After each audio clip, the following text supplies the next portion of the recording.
Hey guys, how you going? This is Milo from the Fishworks, and today we're going to be talking about the Biomaster external canister filters by OASE. I'm going to be setting it up on this tank behind me here and talking about this one specifically, which is the Biomaster 350, but most of that information will apply to the whole range. So we'll be talking setup, installation, specifications of this filter and what it's good for and whether or not it's a good match for you. So let's just jump straight in.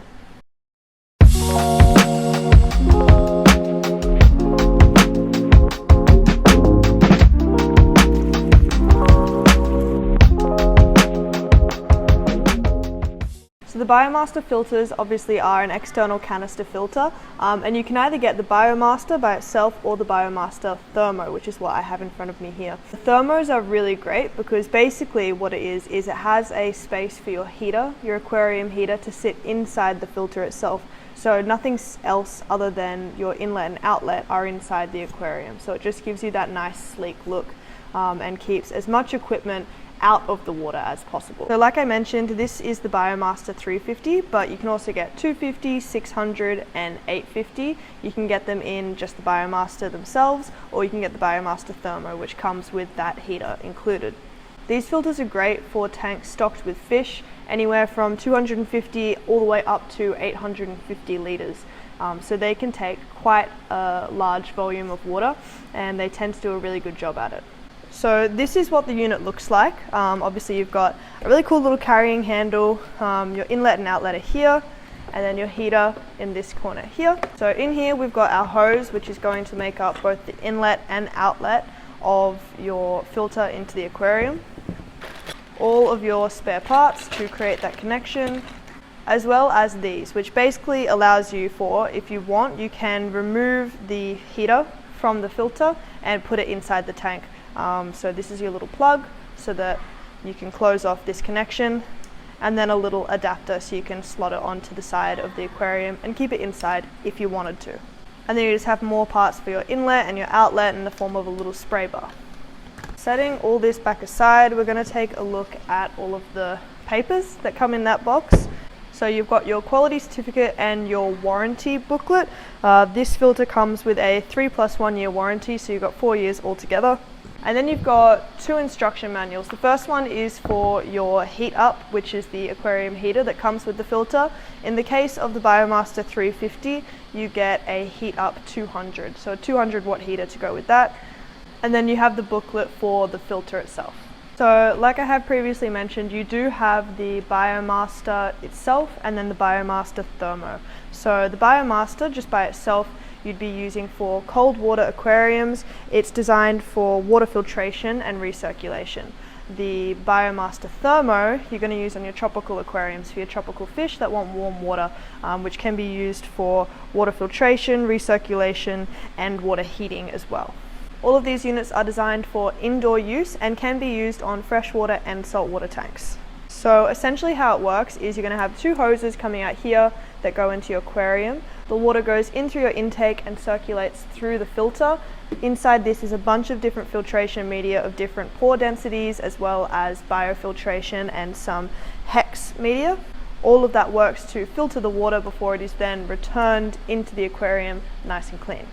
I've thrown up all of the technical data for every model just here, but basically for the 350, which is what we have in front of us, we have a maximum flow rate of just over 1,000 litres, and it can do a head height of 1.4 metres, meaning it can push from where your filter is sitting, you can push water up to a maximum of 1.4 metres.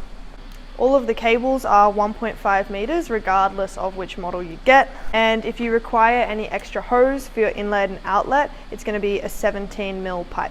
So a lot of the really cool features that come with this filter are right here on the lid, so we're going to go through some of the stuff up here first. One of the big ones being your prefilter compartment, which is housed in here. It goes all the way from here right down to the bottom of the aquarium, so you've got a big old pre-filter sponge there, and that's the part that gets mucked up with sludge and build-up the fastest of any of your filtration media. Obviously this canister is completely filled with filtration media, but this one here is where your water is going to flow through first, and it's where the majority of your build-up of gunk is going to be found. So the pre-filter is the sponge that you're really going to be cleaning the most often and need to be cleaning the most often. And with this filter, you don't have to open it up in order to remove and clean your pre-filter sponge. So in order to open this canister filter, you've got 4 latches on each side of it, and that completely opens up the whole thing. But you don't need to unlock all of that in order to clean out your pre-filter. All you have to do is slide this latch into the unlock position, and you can actually pull it out and service it without having to go through the whole hassle of completely undoing and then reconstructing the entire filter. You will notice though that as it is now, it won't actually let me turn this part here. So currently our inlet and outlet are in the lock position, meaning that water is currently going to be flowing from your aquarium into the filter and then from the filter back into the aquarium. So this whole thing is filled with water, and water's wanting to go in and out of it at the same time. If I were to unlock this and take this component out now, this would just overfill with water and would go all over your room, all over your floor. It would not be fun. So while this is in the lock position, not being able to unlock this is just a safety mechanism. All we have to do to fix it is just turn this one into the unlock position as well. Now what that does is it stops the flow between the aquarium and the filter. So no water is actually coming through here anymore. It's all locked up in this part. And it actually means that you can take this off. So your 2 hoses, your inlet and your outlet hoses from the aquarium are in here. This is your connection point. So by being able to remove this, no water's going to spill out here. It's all locked up, it's all sealed. You can just put this under the aquarium where your filter usually sits, and then you can actually move the filter away to do all of your maintenance, which makes things a hell of a lot easier than having to do it all under the cabinet. What it also means is that now all of this is isolated, we can flip this one into the unlock position and remove our pre-filter sponge like that. So this is what it's going to look like when you pull it out. All you have to do from there is just give it a twist and you'll reveal all of your little sponges. These as well are removable in little components like this, allowing you to really easily clean them, replace them as needed. That's your inlet hose there, so they just slide back over there. So you can then leave your filter where it is and just take this part into your sink, hose, wherever you want to give it a clean, give it a rinse out, and then put it back together and place it back into the filter. And then you can flip that back into the lock position, and when you're ready for water to start flowing back into the aquarium, flip this into the lock position as well. And then everything is back up and running as normal. Another really cool feature in this area of the filter is this button. So this is actually a suction button. So what this does is it actually helps to prime the aquarium. And that just means that this is completely full of water, all of the hoses are full of water, there's suction going through and everything's circulating as it should.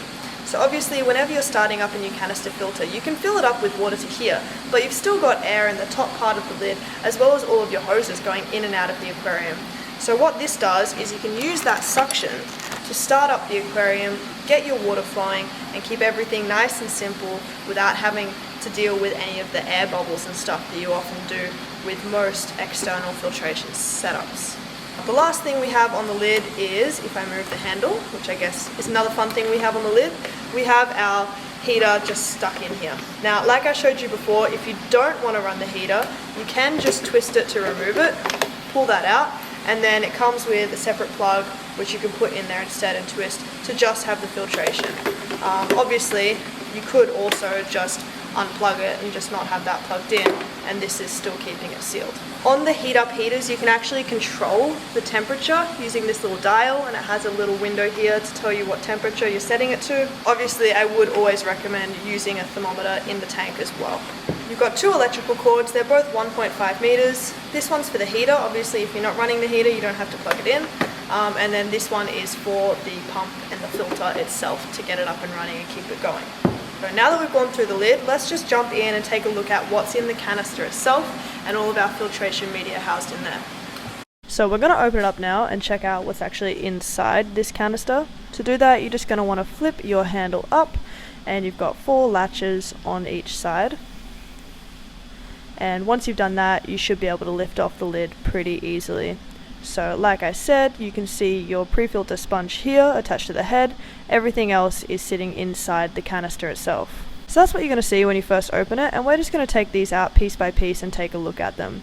So we're going to remove our first little cage, which keeps everything down, And another really cool thing about this is that each of these sponges are in their own little housing, which makes maintenance a whole lot easier and keeps everything nice and neat.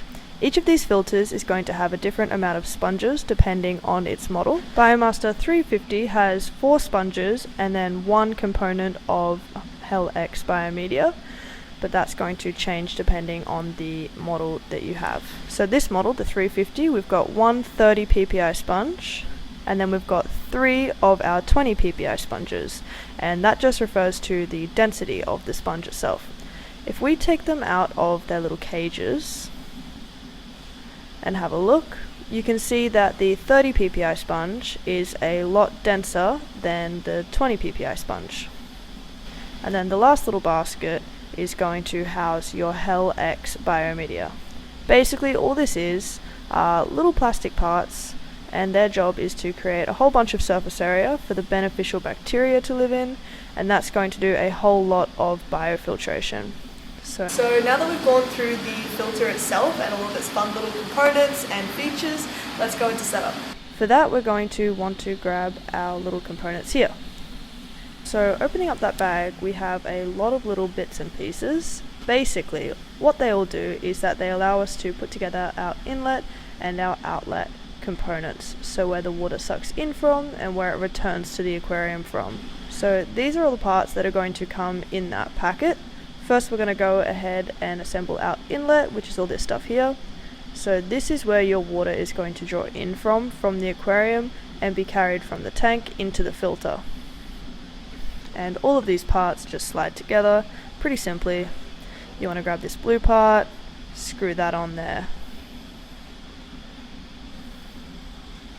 So your inlet is going to look something like this, and then you've got your suction cups, which you can just fit onto the edge like that to secure it to the aquarium. Cap it off with this part, and again slide this on there. So your outlet is going to look like this. Now, one thing to keep in mind with your inlet is that a lot of the time this is going to be way too long for your tank.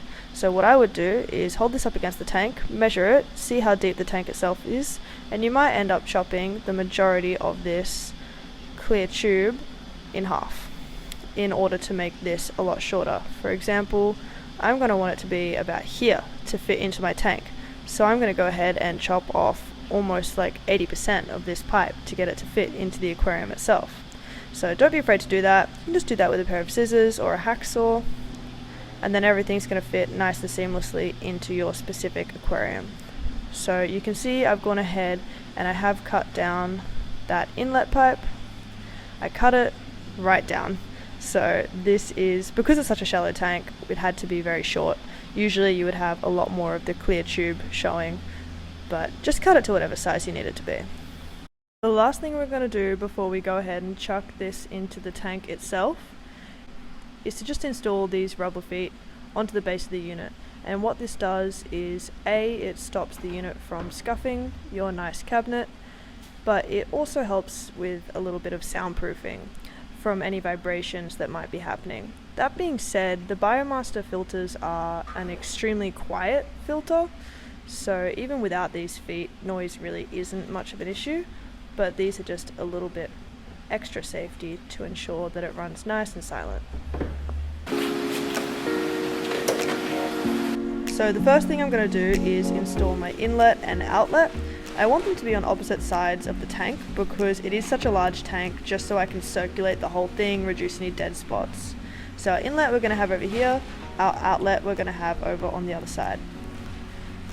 So these are really easy to install just with the suction cups that come included in that packet that I showed you earlier. And then here I am just measuring my hose. I want to make sure I have enough to go from this side down into the filter, and again with the other side there. You can just cut that with a pair of scissors. To connect that, all you have to do is just shove it onto the bottom of your inlet or outlet and then screw it tight with those blue little screws that are also included. And you'll do that with the filter as well. And then we can use our pumping mechanism to prime the filter. And then once there's water inside the canister itself, you can switch it on and everything should start going smoothly. So this tank has been running now for just under a month, I believe, and alongside it so has our filter, and that one's sitting just down here. It's been going, yeah, like I said, for a month. It's the first one we've actually tested ourselves. If you look online, there's sort of nothing but good reviews for these systems, and I hate to do it, but I'm going to be adding another one today. It's been absolutely amazing. As you can see, it's kept the water crystal clear. We've only recently stocked it with fish for the past 2 weeks or so, and look, they're doing great. I haven't noticed any change in water quality. Our test kits are always coming up good. Obviously, we're doing frequent water changes, it being a new tank. But other than that, it's doing really well. I have done a couple rounds of maintenance on this filter in the time that it's been set up. And the reason I've been doing it so often mostly is because it's kind of fun. I mean, we've got a lot of filters set up in the shop here, and this is the only one that I don't sort of dread cleaning because it is just that easy. Overall, this is just a really awesome filter. At the end of the day, they do come at a slightly higher price point, but if you can afford it, it is worth it for all of the extra features and the amazing engineering they come with. Great warranty periods, great service, keeps the water crystal, and it's just so easy to maintain, which makes such a difference. This is the first of what I expect to be many Biomaster filters that we set up on the tanks here at the shop, and I'm really excited to continue using them as we set up more of these aquascape tanks. We have these in stock all the time in our shop located in Terrey Hills, Sydney, as well as on our online store. We ship Australia wide. If you have any questions whatsoever about this filter, this aquarium, or you've got a tank or a pond of your own and you need advice on anything from filtration, maintenance, etc., always happy to help out. Shoot us an email, give us a ring, even just leave a comment down below. We'd be more than happy to help you out. Thank you so much for watching, guys. We'll catch you next time.